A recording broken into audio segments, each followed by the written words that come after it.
some language to kind of build from. If anyone would be willing to share. Are we back? We're back. I want to share some of his. Oh, hi. How you doing? You've gone through some changes recently. Yeah. We had a Scott Project, local news now, arrownow.com. Hi, everybody. See everybody here. So yeah, we just did two transactions. We acquired a neighborhood blog in DC, and we sold one of our sites in Bethesda, Maryland. What did you want me to say about it? Well, just one. First off, why sell a site that seemed to be doing okay? That was great as some of the others who are running with that. I needed the cash. No, honestly, the site was actually doing very, very well traffic-wise. We thought it was producing good news. Did content, had some momentum. It was getting a growing base of commenters. We had a very strong competitor in the market in Bethesda Magazine, they are a juggernaut. They have a team of part-time salespeople out there. And they were outselling us. And it was hard to kind of make a dent in that. And this magazine was, had their sabers rattling, telling us that they were going to be expanding the sweat competitor they launched. At the same time, they really wanted to buy the site. And at the same time, we needed to find some cash to do some mobile development because we don't have a mobile responsive site yet. And so the timing just worked where Google made their announcement, and we did a good deal that worked for both of us. But I will tell you that the rotation was months. It was months long. We gave the What was your negotiation initial reaction? I mean, did they make the approach first? They made the initial approach like a year prior and offered me something that I just laughed in their face.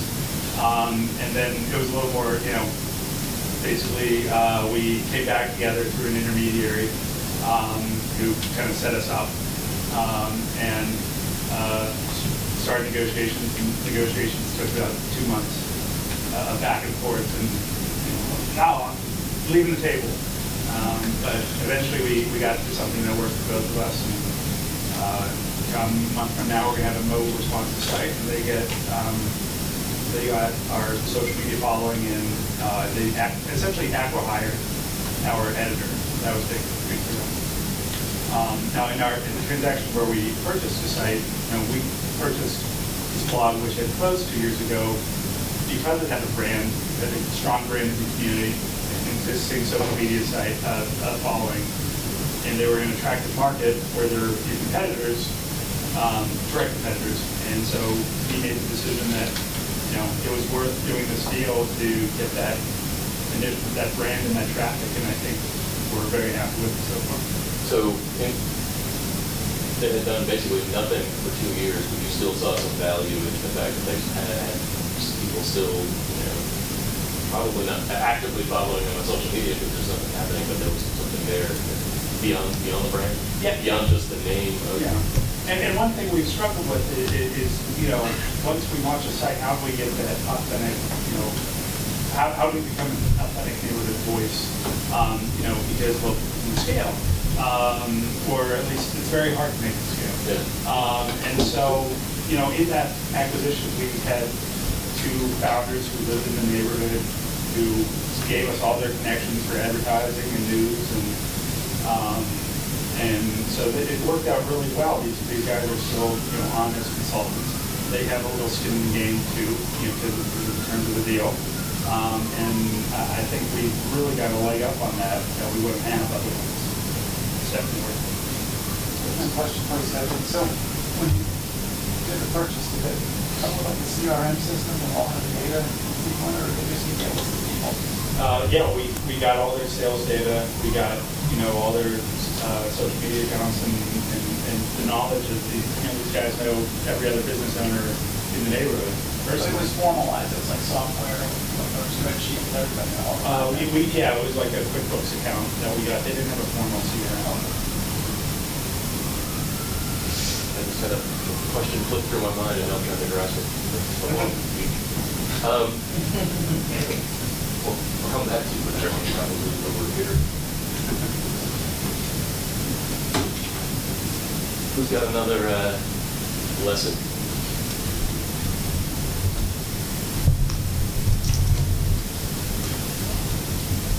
Just want to follow up on some of the things you're talking about salespeople and things like that, and plans.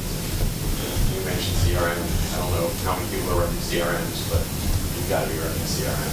Because salespeople have to be putting your information into a CRM. You have to be looking at the leaderboard, how people are performing, how many people they're seeing, notes of who they're talking to.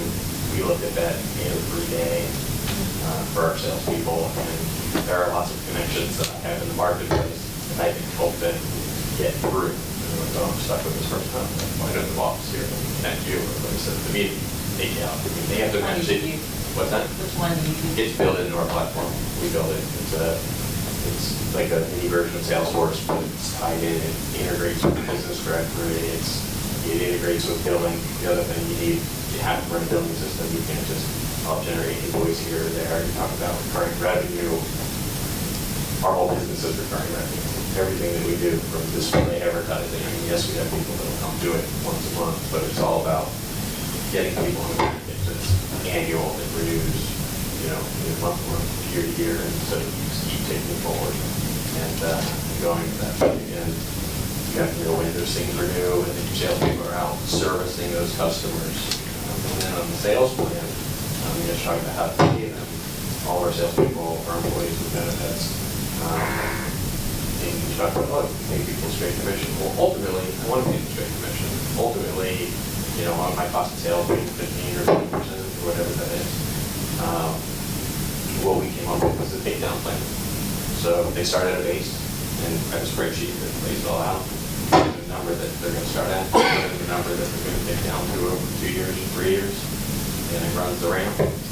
So by the end of 2 years or 3 years, they're at $5,000 base and their benefits, and then the rest of it's on commission. So our goal is that they're performing, contributing to $100,000 a year. But if they're really performing, we make more than that. I have a part-time mom who works 20 hours a week. She's making like $90,000 a year.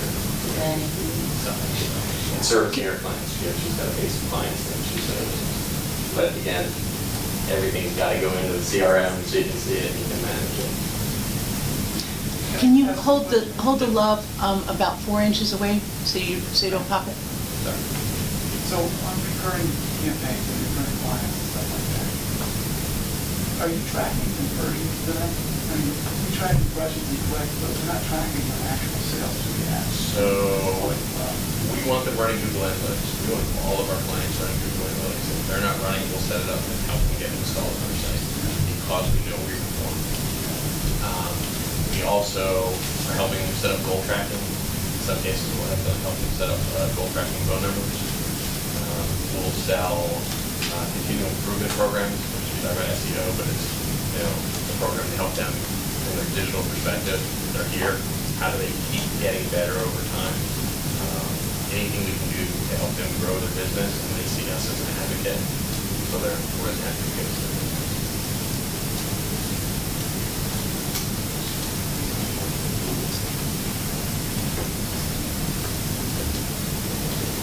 I tell you, the CRM comment, I could not agree more. It is absolutely critical if you're going to have salespeople that you have visibility into their activity. And it doesn't mean that I grew up in sales. It doesn't mean that salespeople are lazy or bad. It just means that you can't help them if you don't know what they're doing. And we use a system called Pipedrive. And I would recommend that if you don't have a CRM, it's a really great, intuitive, easy CRM. It integrates seamlessly with Google Docs. So if you're on Google for your email and that sort of stuff, it locks right in. Salespeople like it. It's the only CRM I've ever seen that salespeople like to use.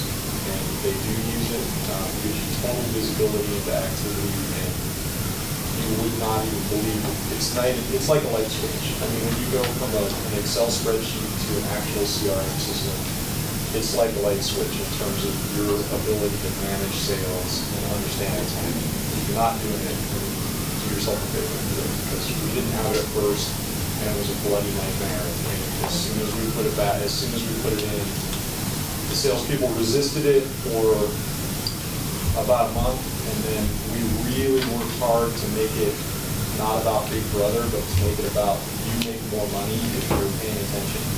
And as soon as they started to close deals and see that like this was happening and they're moving the pieces across the board, like I can't get them to stop using it. You know, if I took it away, they'd riot because it's like their organizational tool. And, we even took it so far as we adapted it to use in our newsroom to track stories. So our whole newsroom now uses Pipedrive, which is a sales CRM, to track story production, story leads. They catalog all their story leads that are sort of circling the airport. They use it just like you would use a loop, just like you would use as a approach lead for sales. And then they track story production and deadlines using Pipedrive. They just adapted it. So it's paid for it, right? yeah, and it's a per head license, and literally for the whole company, we pay $135 a month.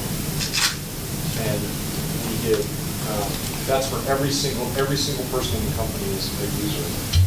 And it's $135 a month for all of those users, and it comes with an app.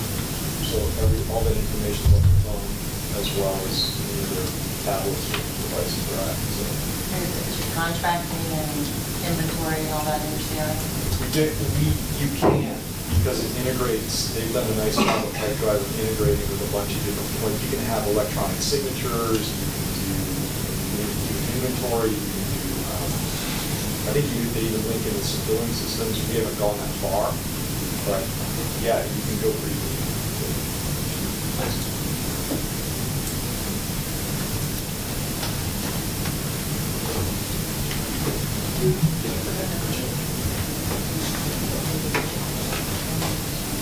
While they switch over the microphones, I just wanted to point out I opened a Google Doc that's open for anyone to edit at bit.ly/line15, and I'm just taking my notes there. So if anyone else wants to add their notes, I'm throwing in links to things people mention, stuff like that. So that's a resource for anybody too. And if you want to add your own notes to that, or throw in resources from your site that you want to point out to people, we can use that as a shared note-taking space. Check. How's that? All right.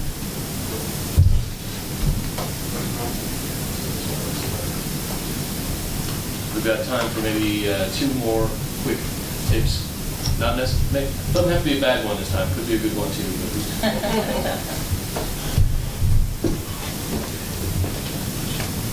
Just wanted to go back to the question regarding trying new things and hiring and firing. Coming from the IT world, we have immersed ourselves in what's called lean methodology, where you try lots of things and you see what works, and then you test it and you measure it, and then you double down on the things that do work. If you look at what Google does, they kill lots of products every year, in fact every quarter, and they do an inventory of everything they're running, and they see which ones have traction and which ones don't. And when they kill something, there's generally a lot of, there's a small, very loyal group of people that are really pissed, and they'll do, campaigns and everything else. But usually 3 months after that, it's all died down. People have found an alternative, and all's good. So, the fact is, you can only concentrate on so many things at once, and the only way you're going to know if something works is to try it. Especially, and it's so cheap these days to put stuff out there and try it, especially online. So it's been a little bit of culture shock for me as I've talked with publishers, and I've noticed a lot of reluctance to try new things because they're afraid how it's going to impact their existing base of customers. And I think along the lines of some of the things you were saying, I'm not saying, I don't suggest to people that they should be crazy if they're not crazy people. You have to have the right personality. If you're not a crazy personality, trying to be crazy isn't going to work. But trying something new and measuring it, and then doubling down on the things that work, I think, all the IT companies are doing it, and the ones that really are successful are the ones that do it really well. And I don't see any reason why, publishers can't do the same thing. You have to be open to trying something and knowing that it's likely going to fail. Most of the things Google does and these IT companies do, most of them fail, right? You just don't know about it because they kill it pretty quickly, and then they double down on the things that work. In terms of hiring, One thing that we've done that's been really successful is, well, first off, our philosophy is hire slow and fire fast. It's hard to do because the fire fast part, even I have trouble with. But the fact is, the minute you have a gut feeling that someone isn't a good fit, chances are they're not. And the longer you do it, the longer you stay with them and try to rehabilitate, it just gets worse. I'm very familiar with that. as am I. You resemble everyone? It's happened. So we actually hire slow. We'll go through a lengthier interview process. We do some of the similar things that was brought up before. We'll bring them in and have them meet with the whole team. The other thing we started doing, which has worked out nicely, is we actually try, if we can, to hire someone like on a monthly contract. So we'll actually bring them in for a month as a consultant just to work with us and see how they work over the month. Because then you're actually getting real work product, you're paying them for that work product, and you see how they interact with the team. And if everybody likes everybody after the month, then we offer them a formal employment agreement. So just one tip. And I saw an onion over here.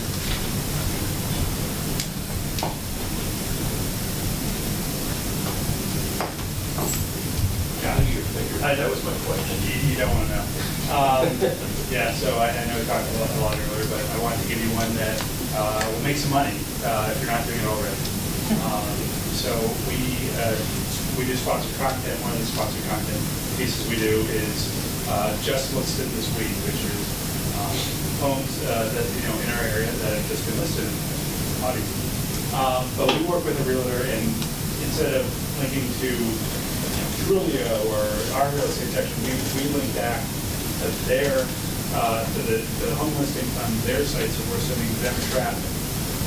Now, the past, up until last month, we didn't really know how much, so this is kind of two-parter.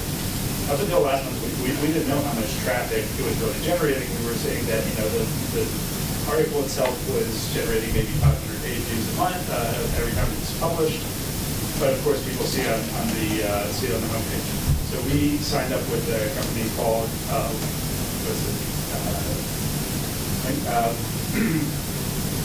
ClickMeter, the name of the site, and lets you do sort of custom branded tracking links. And so we started doing tracking links, and by golly, over the past month, past 30 days, we have sent this real estate agent 21,000 pages.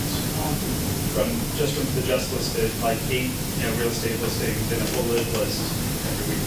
So that's click-throughs? Yeah. So you're tracking. Every time someone clicks on one of these homes, Yeah. it's like 8 real estate listings and a full live list. That counts. And so 30 days, 21,000 clicks. As soon as we started realizing how many clicks we were sending them and told the client about it, they immediately renew. So if you're not doing that. What are you charging for that? I think we are charging $200 a week, so $10,000 a year. If you're not doing it already, you'll make yourself a few grand a year. So it's just a story you run with the link? Just an article, and they do like one introductory paragraph with there were X number of new homes in the market. This was basically talking about the real estate market in this paragraph too. But it's super simple, easy for us to do, easy for them to do, and they can log it. How do you communicate this on a weekly basis? Like send you an email with it, or? So ClickMeter allows you to. No, I mean the actual getting that story into your system. Oh, they send us the list. And you do with the We just separate copy one? and paste. A separate one for each site? Or are you running it across all your sites? So we have been just doing it for Arlington, and now we are certainly going to do it for every site, now that we know how effective it is. Cool. Thank you. I have a related question to that. Do you have any, if that's one real estate agent, is there any sort of problem that you see or opportunity that you see where you're going to have other real estate agents that compete with that one that are going to say, hey, I heard this worked really good, I want to do it too?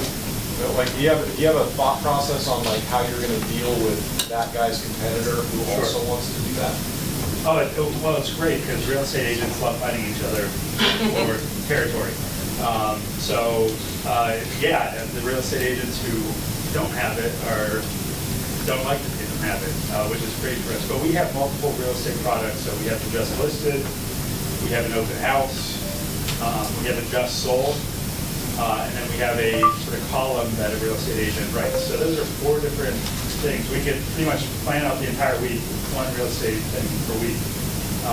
We found that display advertising just is so-so in terms of, you know, the branding effect for advertisers, for the real estate advertisers, but they love the content because, you know, the column is a great branding thing, and all the other three things I mentioned, just sold, just listed, and open houses, sends a fire hose of traffic to their sites, which they love. Thanks. Well, now I'm seeing a whole lot of hands, and we're pretty much out of time for this session. That's how that generally works with you. There's a reason I didn't do this at the top, because I knew a few more people were going to trickle in. I'd just like to go around the room real quick, and everybody introduce yourself, say who you're with. And so I'm Dylan Smith, in addition to being part of the Lions board, and we've got a really great turnout from the board here. Guys, raise your hands. And these are the folks who really do all the heavy lifting, including running the camera, making sure that we're recording all this for posterity. But my main focus is, of course, my TucsonSentinel.com. That's the site that I have. So what's all this? Ed Litvak from Melodia. Trayvon Rice from the Logan. Pass the mic again.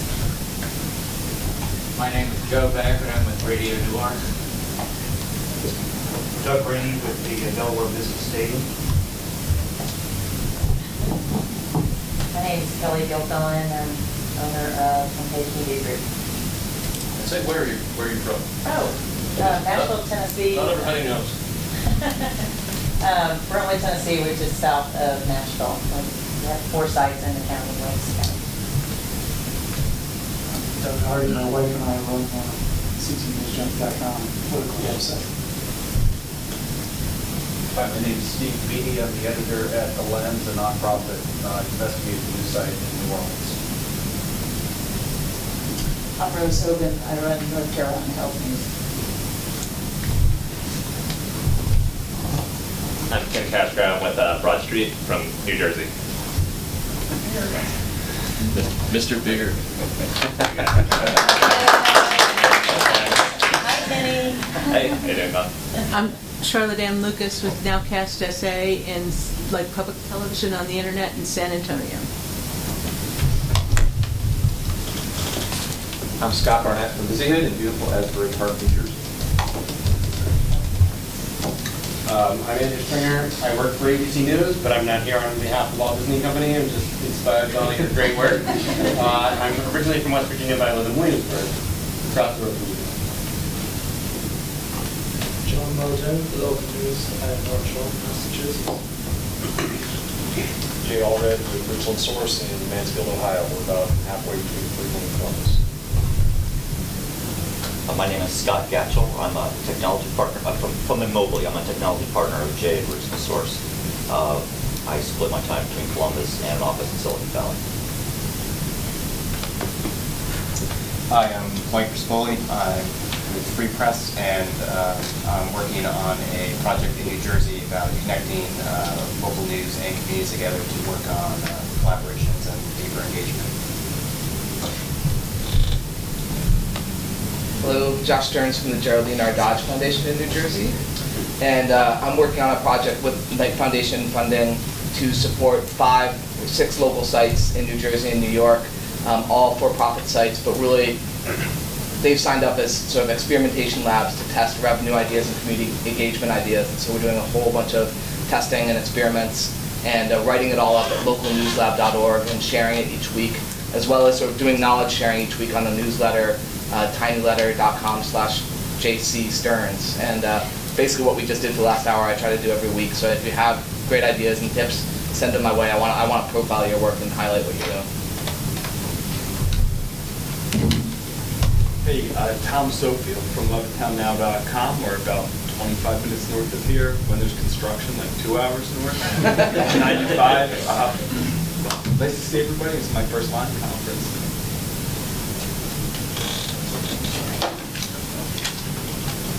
Steve Worden from Radio Newark, which is a science radio station, but we're considering doing an online version. Will Weber, Radio Newark, most interesting realtor in Delaware. Google it. Suzanne McBride, Austin Fox, not in Texas, but the west side of Chicago, and also from Columbia College. Hi, I'm Jan Schaefer, Director of Day1. Once upon a time, I funded some of you. Yay. Brady from Billy Penn here in beautiful Philadelphia. Dan Myers from State College Economic and City Portals. I'm Taylor Farnsworth, a local university student, and I work for the South Philly News website at High School. Mike Lenny, the advertising director of the Ithaca Voice, out there in New York. I'm Jillian Almendares with the Ithaca Voice, also in New York. Hi, I'm Joseph Lickman, EMS.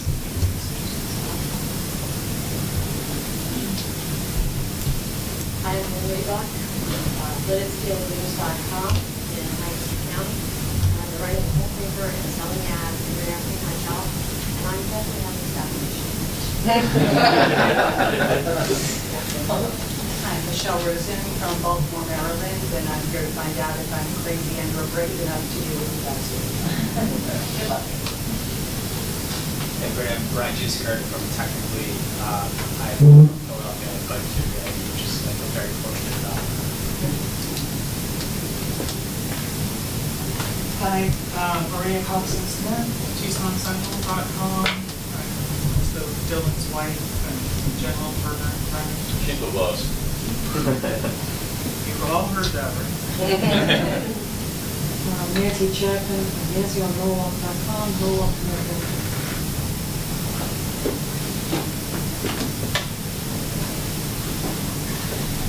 Just giving this a row. I am Marie Schill, and that was Knight Foundation. Brian Wheeler with Charlottesville Tomorrow, Charlottesville, Virginia. Carl Dash from Philadelphia, and I'll be hoping to start up the grassroots really soon. I'm Matt Dorenzo, Lions Interim Executive Director. Let me know if you know what's happening there.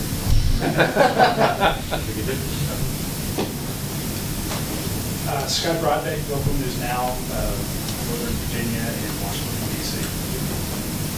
So let's take about a 10-minute break. You can grab some coffee.